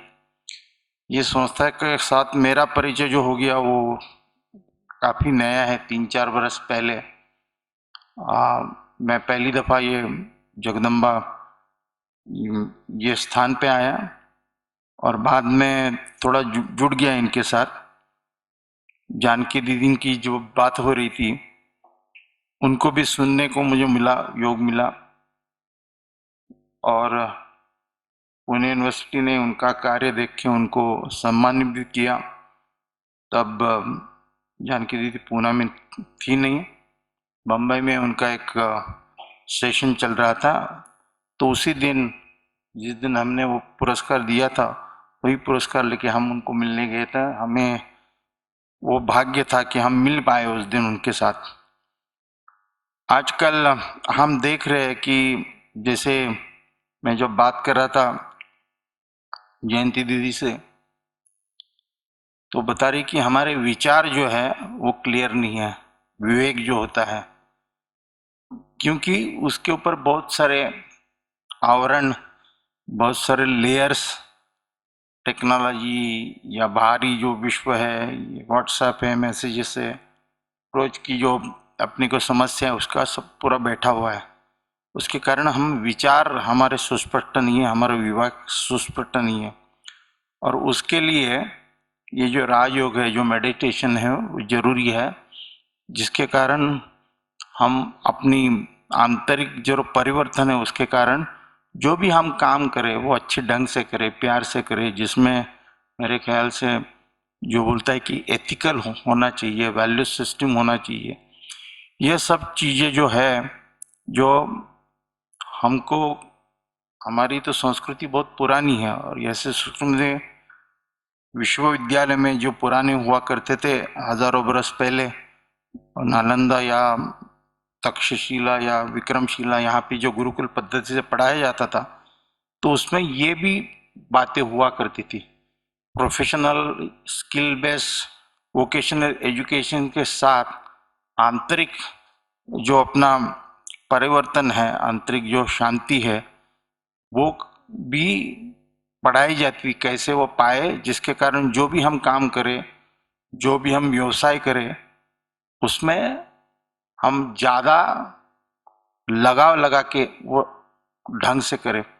तो ये सब चीज़ें पुराने इसमें थी, लेकिन जैसे ही जिसको कॉलोनियल पीरियड बोला जाता है, 11 के बाद हमारे ऊपर जितने हमले हुए और उसके कारण हम अपना सत्व भूल गए, हम हमारा जो था वो भूल गए।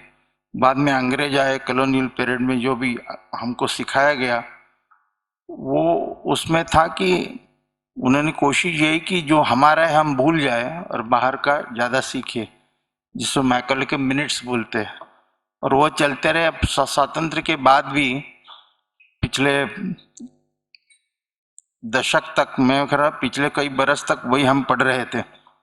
आज जो नई एजुकेशन पॉलिसी आई है, न्यू एजुकेशन पॉलिसी, उसमें ये पुराना और नया इसका मिश्रण करके जो अच्छी चीज़ें है वो पढ़ानी चाहिए, जानी। तो उसके कारण स्पिरिचुअलिटी, हम लोग एक ऐसे इसमें रहते कि अध्यात्म बोले तो वो सब 60 बरस के बाद करना है। अध्यात्म चीज शुरू होती है 60 वर्ष के बाद। तो वैसे नहीं, अध्यात्म ये किसी धर्म से जुड़ा हुआ नहीं, ये आंतरिक शांति है, आंतरिक प्रेरणा है। ये बचपन से शुरू हो सकती है। जानकी दी से मैं जब बात कर रहा था तो वो बता रही थी कि उम्र 15, 16, 18 में उन्होंने इसका प्रवास शुरू हो गया। तो ऐसा कुछ चीज नहीं कि अध्यात्म ना धर्म से जुड़ा है ना रिलीजन से जुड़ा है। वो चीज ऐसी है कि आंतरिक शांति जो होनी चाहिए कि ये जो प्रवास है हमारा जन्म से मृत्यु तक, उसमें हम क्या खोज रहे थे कि ये बाहर से पैसा कमा के जो भी खरीदा जाता है वो चीज मेरे ख्याल से उससे ऊपर जो चीज है, जो आंतरिक शांति है, वो ज्यादा जो हमें सुख दे, जो हमें शांति दे, इसके बारे में जो सब बताया जाता है, ये मेरे ख्याल से जो आज का टॉपिक है फिल एंड फ्लाई, जब हम इंटरनल ट्रांसफॉर्मेशन में हम हो जाए, हमारा ज्योति स्वरूप है वो हम पहचान पाए, तो मेरे ख्याल से जीवन जो हम जी रहे हैं वो बहुत ही आसान, सुखद और सुंदर होगा। तो वही सब चीज़ें मेरे ख्याल से यहाँ से दी जाती है। मैं तहे दिल से इनका आभारी हूँ कि मुझे ये कार्यक्रम में आज बुलाया। वैसे कार्यक्रम तो बहुत होते रहते हैं, क्योंकि यहाँ आते ही एक शांति महसूस हो जाती है। तो व्यस्त इसमें कभी तो कई 1-2 घंटा ऐसे मिलने चाहिए यहाँ पे जो सत्संग बोलते हैं, हम जिसके साथ बैठे उससे हमें कुछ तो मिले और शांति मिले। वो सत्संग का अनुभव करने का मौका हमें आज दिया, इसलिए मैं तहे दिल से उनका शुक्रगुजार हूँ।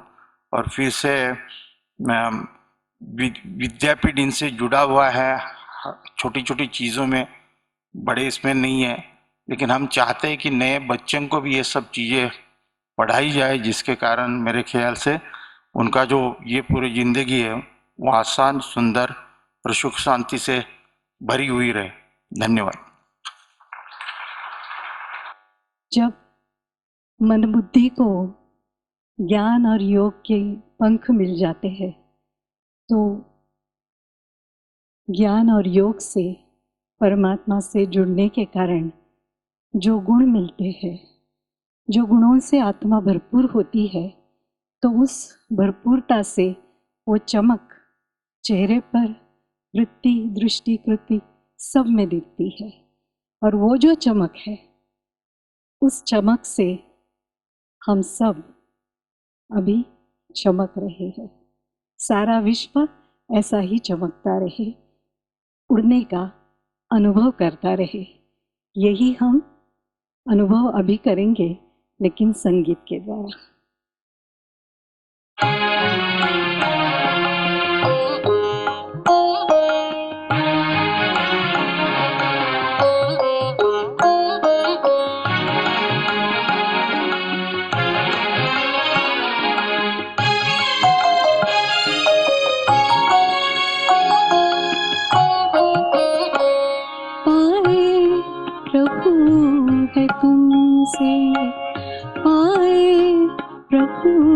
है तुमसे नई जिंदगी, हम यूं जगमगा रहे हैं, यूं जगमगा रहे हैं।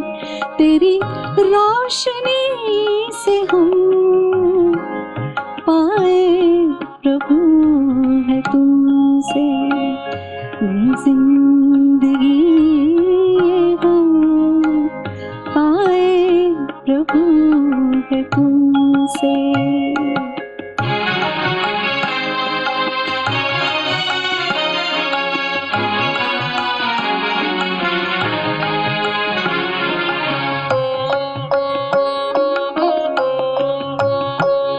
जीवन को है सिखाया जीने की ये कला, कर्मों से है बताया सबका करे भला।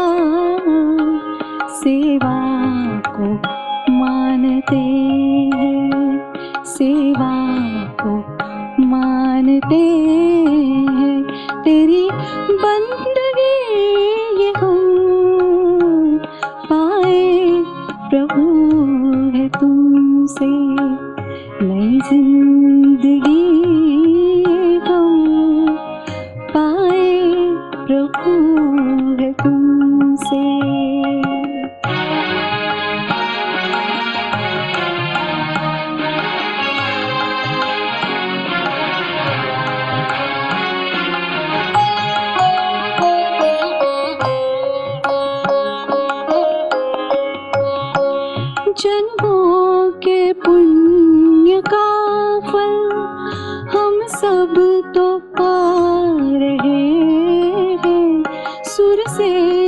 सुर मिलाकर तेरे साथ गा रहे।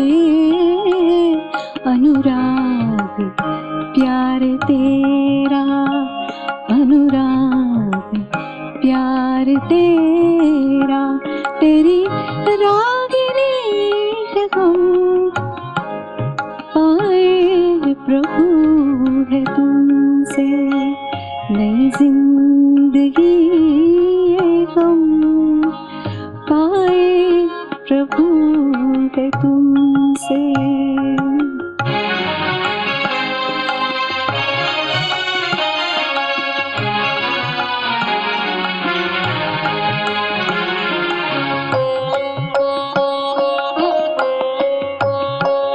तेरे मिलन में आंखें यूं मुस्कुरा रही है, सुर से सुर मिलाकर तेरे साथ गा रहे हैं।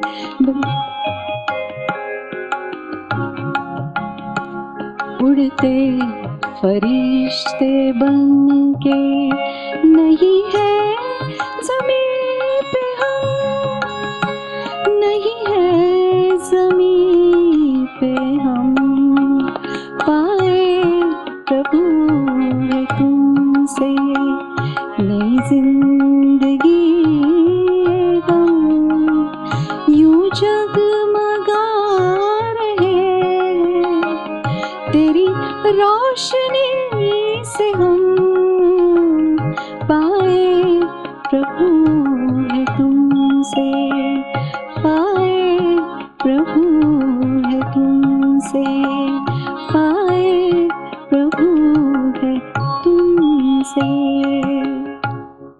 ओम शांति। शुक्रिया आदरणीय विद्या बहन जी का। बहुत मधुर और सुरीली आवाज़ में उन्होंने हमारी मन की तार परमात्मा से जोड़ दी। विद्या बहन जी पिछले 25 सालों से ब्रह्मा कुमारीज विद्यालय से कनेक्टेड है और उनकी विशेषता वो बहुत सुंदर रीति से गीत भी गाते हैं और उनका पूरा परिवार ही मैं समझती हूँ गीत संगीत से जुड़ा हुआ है और उन्होंने अपनी इस विशेषता को ईश्वरीय सेवा में भी लगाया है। जो हमारे ब्रह्मा कुमारीज के 20 प्रभाग है उसमें से एक आर्ट एंड कल्चर प्रभाग है जिसके आप पुणे के कोऑर्डिनेटर हैं और बड़े बड़े जो महेश काळे जी जैसे है या लता मंगेशकर ऐसे बड़े बड़ों से उन्होंने संबंध संपर्क करके परमात्मा का परिचय देने के आप निमित्त बने हैं। अभी मैं निवेदन करती हूँ हमारे अगले अतिथि आदरणीय संभाजी पाटिल भाई जी से।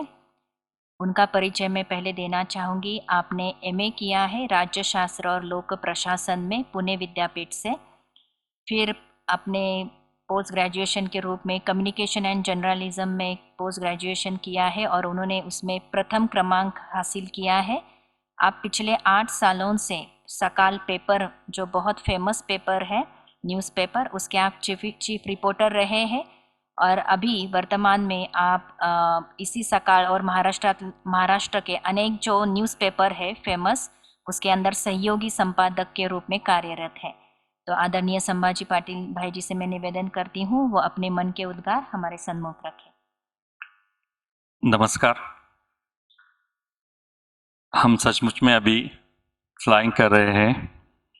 इतने सुंदर विचार हमने आदरणीय बहन से जयंती दीदी से सुने हैं।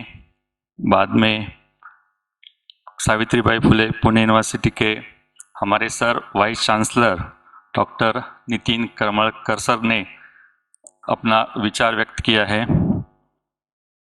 ब्रह्मा कुमारीज और सकाल का बहुत पुराना नाता है। जो अभी दीदी ने बताया कि जो परिवर्तन को ज़्यादा समय नहीं लगता है अगर आपने ठान लिया है तो थोड़ा बहुत यही काम हम न्यूज़पेपर में ही करते हैं। शांति, सुख और आरोग्यपूर्ण जीवन, इसके लिए समाज में जन जागृति करने का काम हम सकाल के माध्यम से करते हैं। जो ब्रह्मा कुमारीज अभी सर ने बताया कि 30 साल से 19 से 30 से ये काम चल रहा है, तो थोड़ा बहुत वही काम न्यूज़पेपर के माध्यम से हमारा चल रहा है। आज का जो सब वातावरण आहे, ज्याला आपण मराठीमध्ये धकाधकीचं जीवन म्हणतो, अशा या धकाधकीच्या जीवनामध्ये स्वास्थ्य, विशेषतः मानसिक स्वास्थ्याला खूप महत्त्व प्राप्त झालेलं आहे आणि हे मानसिक स्वास्थ्य देण्याचं काम खऱ्या अर्थानं ब्रह्मा कुमारीज सारख्या संस्था अतिशय मनापासून आणि समाजाप्रती एक उत्तरदायित्व जपत निरपेक्ष भावनेने आणि सातत्यपूर्ण हे काम करत असतात. त्यामुळे त्यांच्या या कामाचा गौरव करावा एवढा थोडाच आहे. समाजातली पॉझिटिव्हिटी, पॉझिटिव्ह विचार हे एकत्र करण्याचं काम हा ब्रह्माकुमारीच्या विचारातून होत असतात आणि त्यातूनच आता दीदींनं सांगितलं त्या पद्धतीनं आपल्याला अपेक्षित बदल आहेत, ते बदल समाजामध्ये निश्चित स्वरूपात पाहायला मिळतील. आज मी या ठिकाणी एक जाणीवपूर्वक उल्लेख करू इच्छितो, जो सकाळचे आपण बरेचसे वाचक या ठिकाणी आहेत. सकाळच्या फ्रंट पेजवरती सध्या एक बदल दिसतो. सकाळच्या नावासमोर एक ओम नावाचा लोगो सध्या प्रसिद्ध होत आहे. तो तुमची जी सकाळ आहे ती प्रसन्न, मंगलमय आणि तेजस्वी व्हावी यासाठी ओंकाराची प्रतिमा, लोगो हा सकाळी छापायला सुरुवात केली आहे. आपण जाणता की ओम एक आद्य स्वर आहे. ओम म्हणजे सूक्ष्मापासून स्थूलापर्यंत विस्तारलेल्या विश्वाला केलेली एक चैतन्य स्वरूपी प्रार्थना आहे. ओम म्हणजे आपल्या आत्म्याच्या वैश्विक उद्धार आहे. शक्तिशाली, आश्वासक, प्रेरक, आध्यात्मिक. ओम म्हणजेच भारतीय संस्कृतीचं एकाक्षरी मंत्र आहे. सर्व मंत्रांचा बीजमंत्र ब्रह्मा, विष्णू आणि महेशाचा गुणात्मक साक्षात्कार म्हणजे ओम आहे. हा आध्यात्मिक विचार, ज्याला आत्ता सरांनी सांगितलं तशी कोणतीही धार्मिक त्याच्यामागे जोड नाही किंवा परंपरा नाही, फक्त समाजामध्ये एक सकारात्मक विचार पसरवण्यात यावा हा यामागचा हेतू आहे. आणि ही समाजातील चांगली शक्ती, चांगुलपणा यांना त्यातून प्रोत्साहन मिळावं हा त्यामागचा उद्देश आहे. कोरोनानंतर संपूर्ण जग बदललेलं आहे आणि या नव्या जगाला सामोरं जाताना जी काही अनेक आव्हानं आहेत, मला वाटतं ही आव्हानं पेलण्यासाठी ब्रह्माकुमारीज यांच्या विचारातून, त्यांच्या थेअरीतून सतत आपल्याला प्रेरणा मिळत असते आणि आज खरी त्याची गरज आहे. प्रत्येकाला जीवनामध्ये सुख, शांती, समाधान, स्वास्थ्य हवे आहे, परंतु मानवी मूल्यांचा ऱ्हास आणि नकारात्मक वाढल्यास जीवनामध्ये दुःख, अनारोग्य आणि तणाव वाढत आहे. ही परिस्थिती बदलण्यासाठी आत्ताच दीदींनी सांगितलं त्याप्रमाणे राजयोगासारख्या अनेक सुरेख कल्पना आपल्या देशात मांडल्या गेल्या आहेत. मला विश्वास आहे या राजयोगासारख्या कल्पनातून, विचारांतून आपल्याला आता दीदींनी अपेक्षित केलेलं परिवर्तन आहेत, सकारात्मक बदल आहेत, हे निश्चितपणे घडतील. या ठिकाणी मला बोलण्याची जी संधी दिली त्याबद्दल मी आभारी आहे. आत्ता करमळकर सर आहेत म्हणून सांगतो की पुणे विद्यापीठ जशी पुण्याची एक ओळख आहे त्याच पद्धतीनं जगदंबा भवन ही देखील पुण्याची एक नवीन ओळख आता झालेली आहे आणि पुण्यासाठी हे मी अतिशय भाग्याची गोष्ट आहे असं मानतो. धन्यवाद.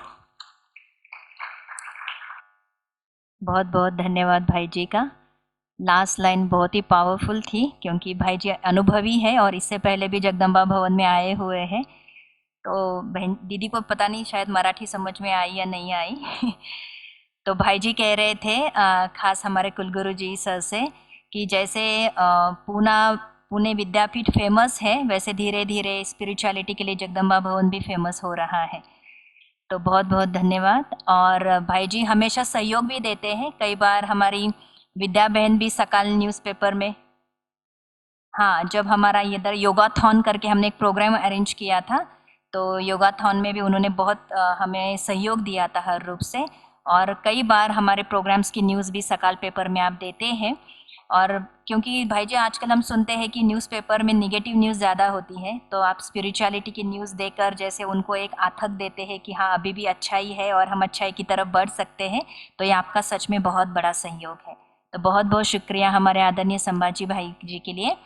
अब हम आए हुए अतिथियों का सम्मान करना चाहेंगे कि वो अपना समय, कीमती समय निकाल कर आज हमारे बीच में पहुँचे. तो हमारी बहनों से मैं निवेदन करती हूँ कि वो आएंगे और मैं आदरणीय दशरथ भाई जी से निवेदन करती हूँ हमारे अतिथियों को वो शॉल पहनाएंगे और हम सभी तालियों से हमारे आए हुए अतिथियों का सम्मान करेंगे.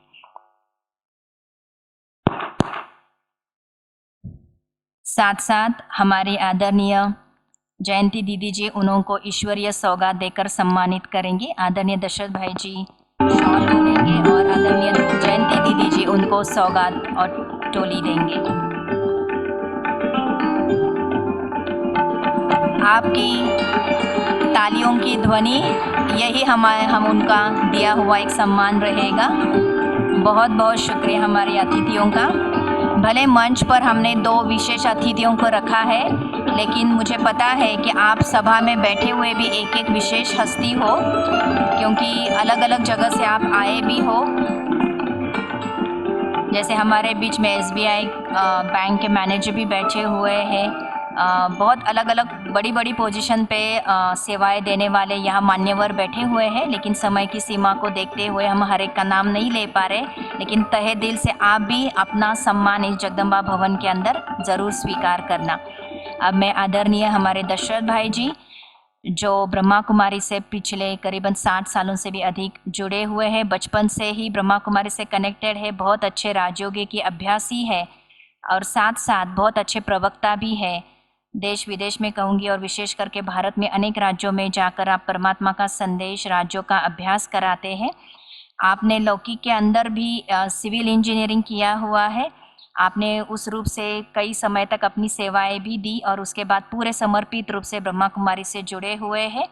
तो बाहर की दुनिया का ज्ञान और परमात्मा का ज्ञान दोनों खजानों से आप संपन्न है और फिर बहुत अच्छे तरह से सामने वाले को कन्विंस कर सकते हैं कि आज की दुनिया में स्पिरिचुअलिटी की नीड क्या है. तो ऐसे आदरणीय राजयोगी दशरथ भाई जी से मैं निवेदन करती हूँ कि आए हुए सभी का आप धन्यवाद अदा करें. ओम शांति. आज के इस शुभ संध्या पर सभी का आभार प्रदर्शन करने का जिम्मेवारी हमारे पर आई है. तो मुझे जयंती दीदी जो आज हमारे इस समारंभ के विशेष अतिथि है, तो जयंती दीदी के बारे में एक बात मुझे याद आती है कि एक बार हम कुमार बैठे हुए थे, 5-6 कुमार थे और सभी 5-6 कुमार जो थे वो सारी महाराष्ट्र में हम सेवा करते थे. चाहे नागपुर हो, औरंगाबाद आदि सब तरफ हम सेवा महाराष्ट्र में करते थे. और उस समय जयंती दीदी के सेवाओं के भी समाचार हमको सुनने को आते थे. तो फिर हम आपस में डिस्कशन कर रहे थे कि हम जो सेवा कर रहे हैं, ईश्वरीय सेवा, हम जो ईश्वरीय सेवा कर रहे हैं उसमें और जयंती दीदी जो ईश्वरीय सेवा कर रही है वो दोनों में क्या अंतर है. तो दोनों में क्या अंतर है तो बहुत बातें निकली. तो उसमें से एक बात ये निकली कि भाई हम जो सेवा करते हैं तो हम कोल्हापुर के बस में बैठते हैं, पूना के बस में उतरते हैं, फिर पूना के स्टेशन पर उतरते हैं तो अहमदनगर के बस में बैठते हैं, अहमदनगर के बस से उतरते हैं तो औरंगाबाद के बस में चढ़ते हैं। तो जैसे हम एक बस छोड़ के दूसरे बस में चढ़ते हैं, दूसरी बस छोड़ के तीसरे बस में चढ़ जाते हैं, वैसे जयंती दीदी एक प्लेन से उतरती है और दूसरे प्लेन में चढ़ती है। और लंदन से चढ़ेंगी तो अफ्रीका में जाएंगी, अफ्रीका से चढ़ेंगी तो मेलबोर्न ऑस्ट्रेलिया में जाएंगी, उधर उतरेंगी तो वहाँ से वो दुबई के प्लेन में बैठेंगी। तो भाई ये दोनों में अंतर है, अपन बस बदलते हैं वैसे दीदी जी एरोप्लेन बदलते हैं। तो ऐसे एक बेहद सेवा की, एक बेहद सेवा करने वाली विशेष आत्मा आज हमारे बीच में उपस्थित है।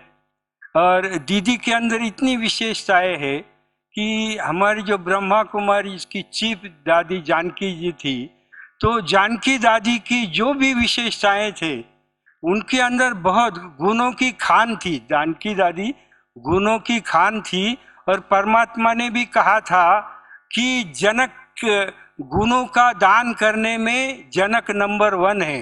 परमात्मा ने भी उनको गुणों का दान करने में नंबर 1 कहा था।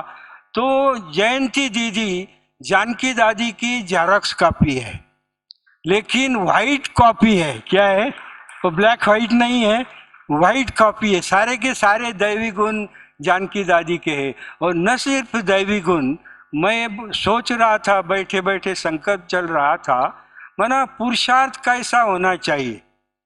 तो जानकी दादी हम सभी के सामने एग्जाम्पल थी कि पुरुषार्थ कैसा होना चाहिए।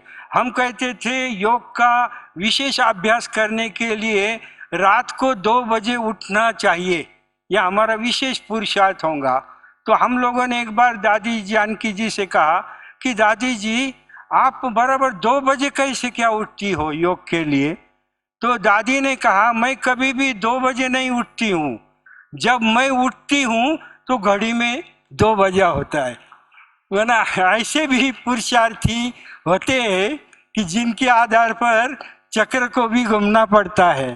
तो ऐसा माना जयंती दीदी, अभी ये देखो जानकी दादी एक सेवा केंद्र की इंचार्ज थी मेरा सोसाइटी पूना के, तो वहाँ से जो दादी उड़ गई वो एकदम लंदन में जा कर के बैठ गई, और लंदन से वो सारी दुनिया को उन्होंने 142 देशों में जानकी दादी ने सेवा केंद्र खोले, और उसके बाद वो ब्रह्मा कुमारी विद्यालय की चीफ बनी। तो हमारी जयंती दीदी भी कम नहीं है फॉलो करने में। जानकी दादी को फॉलो करते करते जस्ट अभी 2 मास पहले जयंती दीदी भी ब्रह्मा कुमारी विद्यालय की एडिशनल चीफ बन गई। इसको कहते फॉलो करना। हाँ, इतनी बड़ी मंजिल एवरेस्ट पर चढ़ना ऑर्डिनरी का काम ही नहीं है। तो ऐसी विशेष आत्मा आज हम सभी को, सभी के बीच में मिली है। ऐसी दीदी का भी बहुत बहुत धन्यवाद। साथ में हमारी आदरणीय जो सुनंदा दीदी है, हम ओम शांति बार बार कहते, बाबा ने हमको सिखाया ओम शांति माना मैं आत्मा शांत स्वरूप हूँ। तो हम लोग तो सिर्फ ओम शांति कहते हैं, लेकिन सुनंदा दीदी प्रैक्टिकल में शांत स्वरूप है। कोई भी दिखाओ कि इनके अंदर क्रोध आया है, वही नहीं सकता है। बात भले कितनी भी बड़ी हो, अभी इतना बड़ा जगदम्बा भवन संभालना है, कभी भी कोई उमेश में, आवेश में आ जाता है, क्रोध में आ जाता है, उल्टी बात नुकसान होता है। लेकिन दीदी की शांतता कभी भी भंग नहीं होती है, इसलिए जगदम्बा माता ने उनको यहाँ रखा हुआ है। तो उनका भी बहुत बहुत आभार है। और हमारे डॉक्टर नितिन करमरकर, ये पूना यूनिवर्सिटी के वाइस चांसलर है। अभी प्रोफेसर कहते थे तो ठीक है, कहते प्रोफेसर, लेकिन इनके अंदर 1000 से ज़्यादा कॉलेजेस है, समझा? कोई साधारण बात नहीं है। 1000 से ज़्यादा कॉलेजेस पूना यूनिवर्सिटी के हैं। और ऐसे विषय होते हुए भी इतने निर्माण हैं, और वैल्यू एजुकेशन को वो बहुत बड़ा महत्व देते हैं। प्रैक्टिकल जीवन में भी इनके वैल्यू है। वो हमने कब देखा, जब जानकी दादी को जीवन गौरव पुरस्कार देना था, पुणे यूनिवर्सिटी ने उनका नाम चूज किया था, सब प्रोग्राम चल रहा था, सब आए, लेकिन जानकी दादी आ नहीं सकी क्योंकि बम्बई में उनका बड़ा प्रोग्राम था। तो सर जो है ना, उन्होंने बात को छोड़ा नहीं कि भाई वो नहीं आए, छोड़ा नहीं। करमरकर सर बम्बई में जहाँ पर जानकी दादी थी वहाँ पर वो मेडल लेकर के गए और बम्बई में जाकर के उन्होंने उनका सम्मान किया। और उनके लाइफ की मैं समझता हूँ सबसे गोल्डन क्षण वो होगा कि जब दादी जी ने इनको वो जीवन गौरव पुरस्कार दिया। और इनको देख के दादी इतनी खुश हो गई, इतनी खुश हो गई कि बात मत पूछो। और उसके बाद तो दादी रही नहीं ना। तो ऐसी महान आत्माएं जो है, गुणी गुणम वेत्ति, समझा, बली बलम वेत्ति न वेत्ति निर्बलाहा, गुणी ही गुणी का कौतुक कर सकता है। तो ऐसे हमारे करमरकर साहब भी उपस्थित है, उनका भी बहुत बहुत तहे दिल से आभार। और फिर हमारे संभाजी पाटिल जो सकाल के सहयोगी संपादक है, सिर्फ सहयोगी नहीं है, ये प्रैक्टिकली इन्होंने सहयोग हमको दिया हुआ है। जब दुनिया में मैराथन चल रही थी तो हम योगाथान की बात सुन रहे थे, हमने योगाथान बनाने का तय किया था। और इसके लिए पुणे के 2500 से ज़्यादा जो स्पोर्ट्समैन हैं जिन्होंने नेशनल अवार्ड प्राप्त किए थे, वो भी ऐसे 2500 से ज़्यादा यूथ और स्पोर्ट्समैन उसमें सम्मिलित हुए थे। और इतनी बड़ी सफलता सारे पुणे में हुई, उसका कारण हमारे संभाजी पाटिल भाई सकाल और ब्रह्मा कुमारी में जॉइंटली ये प्रोग्राम किया हुआ था, जिसके कारण इतनी सफलता रही। और एक बार प्रोग्राम करके पाटिल साहब थके नहीं, वो दोबारा जगदम्बा के प्रोग्राम में आ गए हैं। ये इनकी बहुत बड़ी विशेषता है। और आप सभी का भी मैं बहुत आभार मानता हूँ, क्योंकि अभी की जो सभा है ना, ऐसी सभा आमतौर पर देखने को नहीं मिलती है। हम एक बार सातारा में प्रोग्राम कर रहे थे, सातारा के डिस्ट्रिक्ट मैजिस्ट्रेट भोसले साहब आए हुए थे उस सभा में। तो डिस्ट्रिक्ट मैजिस्ट्रेट भोसले साहब ने कहा, मैं अनेक सभाओं में जाता हूँ बोले, लेकिन मैं लाइफ में मैंने पहली बार ऐसी सभा देखी है कि जिस सभा में एक व्यक्ति आने के बाद वो लास्ट तक बैठा ही रहा। ऐसी आज की अपनी सभा है कि एक भी व्यक्ति बाहर नहीं गया है। इसको कहते श्रोता, समझा ना। तो बोलने वाले से भी सुनने वाले को ताकत ज्यादा लगती है, समझा। बोलने वाला तो क्या बोल देता है, लेकिन सुनने वाले की ताकत ज्यादा होती है। तो आप सभी बहुत बड़े ताकतवर हो। और हमारे जानकी दीदी कहते थे कि समाज में 2 प्रकार के व्यक्ति होते हैं, 2 प्रकार के व्यक्ति, जैसे 2 प्रकार की मक्खियां होती है। एक अपनी साधारण मक्खी होती है और दूसरी मधुमक्खी होती है। वो जो गंदी मक्खी होती है ना, साधारण मक्खी, वो बराबर गंध पर ही बैठेंगी, कहाँ भी गंध करो मक्खी आ जाएंगी। तो साधारण मक्खी गंध पर बैठती है और मधुमक्खी फूल पर बैठती है, वो मकरंद को चूसती है। तो आप सभी मधुमक्खियां हो, समझा। और ये अध्यात्म का मधुर रस आप पान कर रहे हो, इसलिए आप सभी का बहुत बहुत धन्यवाद। और हमारी शीतल दीदी जिन्होंने सभी को कोऑर्डिनेट बहुत अच्छी तरह से किया और सदैव करते रहते, घर से लेकर के यहाँ आने तक भी उन्होंने कोऑर्डिनेट किया है, सिर्फ स्टेज को नहीं। तो इसलिए शीतल दीदी का भी बहुत बहुत धन्यवाद। ओम शांति।